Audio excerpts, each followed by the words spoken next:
Il y a un avenir pour cette économie circulaire, vous croyez? On a des belles entreprises et je pense qu'il faut accompagner ça. Moi, je suis allé, par exemple, à Lyon il y a quelques mois chez We Dress Fair. Ils sont formidables, en fait. Ils vendent sur leur site internet que des vêtements qui sont éco-responsables. C'est le rêve. Ouais, et ça marche. Chez moi, dans la Drôme, ça fait des années que je suis Thomas Huriez, qui a créé 1083. C'est la distance entre Brest et Marseille, qui est la plus longue trajectoire française en kilomètres.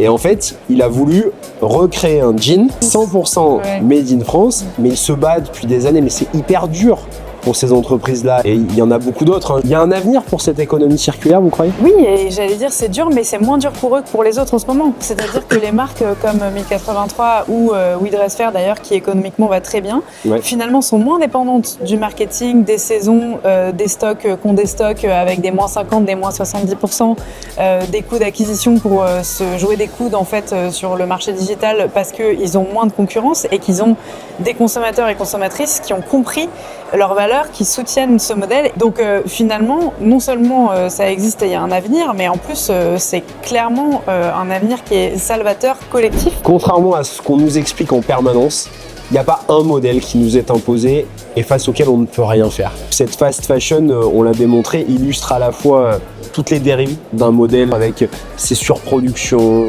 cette pollution, ces déchets, cette exploitation humaine et qu'on doit replacer au cœur de nos choix politiques.